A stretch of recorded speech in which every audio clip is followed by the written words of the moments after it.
teman-teman, gimana nih kabarnya? Semoga selalu dalam keadaan sehat ya.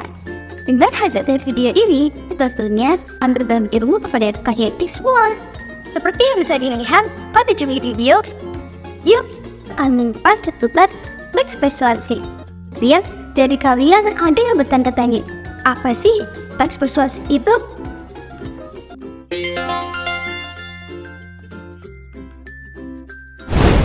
Teks persuasif ialah teks yang berisi ajakan atau bujukan kepada seseorang agar terdorong melakukan atau mengikuti sesuai dengan apa yang penulis tuliskan dalam teks.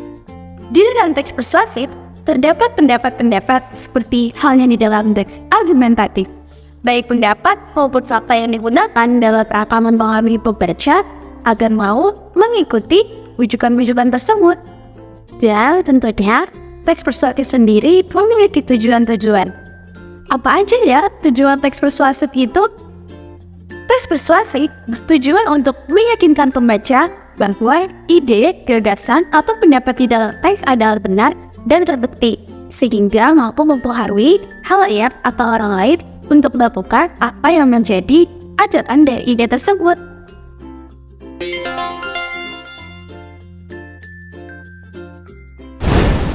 Ciri-ciri teks persuasif meliputi 1. Berisi data dan fakta.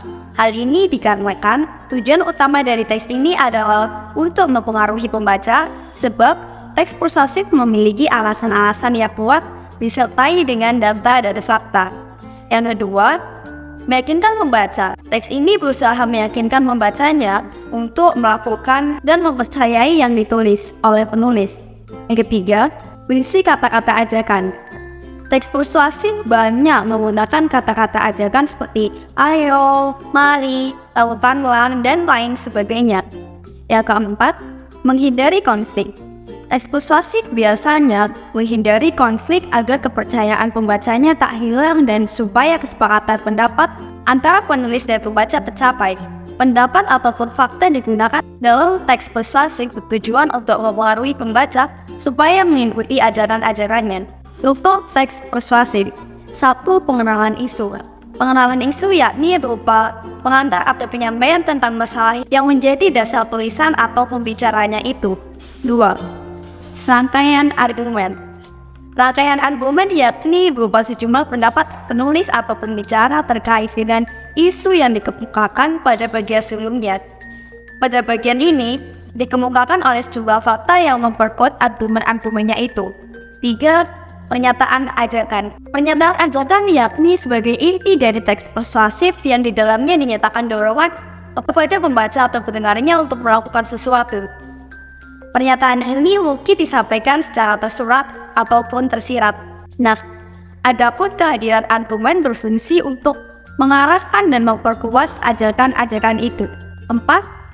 Penegasan kembali atau penegasan ulang. Penegasan ulang atas pernyataan-pernyataan sebelumnya yang biasanya ditandai oleh ungkapan-ungkapan seperti demikianlah, dengan demikian, oleh karena itulah, dan lain sebagainya.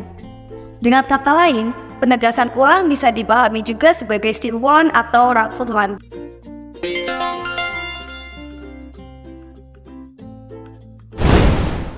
Oh ya, teman-teman tahu nggak kalau teks persuasif itu punya unsur-unsur kebahasaan loh.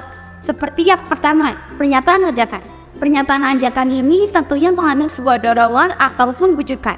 Seperti halnya kata penting, harus, sepantasnya. Juga ada kata jadikanlah. Kata-kata sejenis yang lainnya seperti jangan, sebaiknya, dan hendak.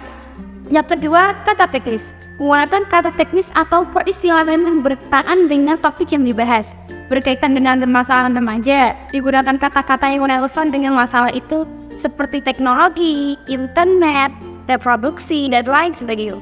Yang ketiga, kata hubung. Kata hubung ini menggunakan kata penghubung yang sifatnya argumentatif, seperti halnya jika, sebab, karena, demikian, akibatnya, oleh karena. Untuk unsur kebahasaan yang keempat adalah kata kerja mental. Kata kerja mental itu seperti diharapkan, memprihatinkan, memperkirakan, mengagumkan, menduga, berpendapat, berasumsi, dan juga menyimpulkan. Nah, yang kelima ada kata perujukan. Kata perujukan itu seperti berdasarkan data A, berdasarkan data B, merujuk pada pendapat, dan lain sebagainya.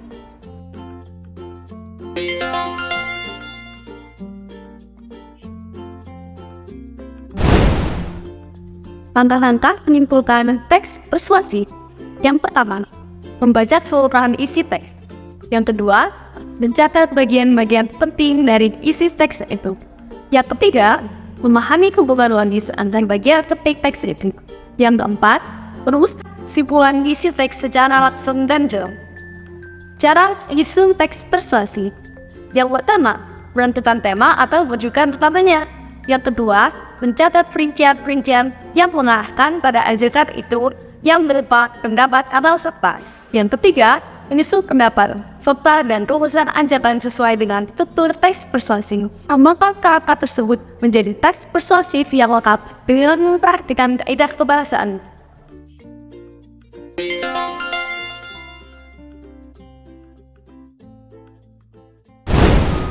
Lapar, bete, pengen yang manis-manis. Ada Superstar, rasa manis coklat dipadukan dengan wafer yang gurih, sangat cocok untuk naikin mood kamu. Nih, cobain.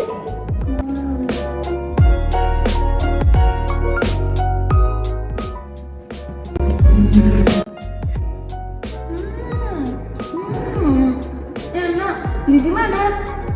Superstar sudah tersedia di swalayan dan toko terdekat.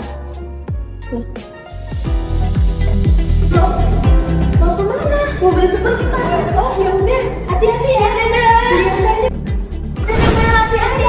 Dilansir dari Kemenko pmk.go.id, Sistem Data Informasi Pengelolaan Sampah Nasional Kementerian Lingkungan Hidup dan Kehutanan tahun 2022, hasil input dari 202 kabupaten atau kota se-Indonesia menyebutkan jumlah timbun sampah nasional Indonesia mencapai angka 21,1 juta ton. Dari total produksi sampah nasional tersebut, 13,9 juta ton dapat terkelola, sedangkan sisanya 7,2 juta ton belum terkelola dengan baik. Assalamualaikum warahmatullahi wabarakatuh. Salam hormat untuk kita semua. Teman-teman, saya di sini ingin berbicara tentang pentingnya menjaga kebersihan lingkungan. Seringkali kita melupakan tanggung jawab terhadap lingkungan di sekitar kita, terutama perihal sampah. Dalam tangan kita terletak kesempatan untuk memberikan sumbangan positif kepada lingkungan dan masyarakat kita. Melalui langkah sederhana seperti memilah sampah, mengurangi penggunaan plastik sekali pakai, dan mendukung program penghijauan, kita dapat memberikan dampak yang besar terhadap keberlanjutan lingkungan kita. Oleh karena itu, mari jadikan lingkungan yang bersih dan sehat sebagai tanggung jawab kita bersama. Mari berkomitmen untuk menjaga kebersihan dan keindahan alam. Teman-teman yang saya banggakan, demikian yang dapat saya sampaikan. Terima kasih atas perhatian dan dukungan Anda semua. Salam hijau, salam cinta lingkungan. Naik delman ke taman bunga. Cakep. Jangan lupa foto selfie. Cakep. Ayo bersama lakukan kerja bakti, ciptakan lingkungan bersih dan asri. Bagaimana teman-teman? Apakah dari video ini sudah memberi kalian pemahaman tentang apa itu tes persuasif? Nah, untuk yang masih bertanya-tanya dan bingung seputar materi yang disampaikan, silahkan tinggalkan di kolom komentar.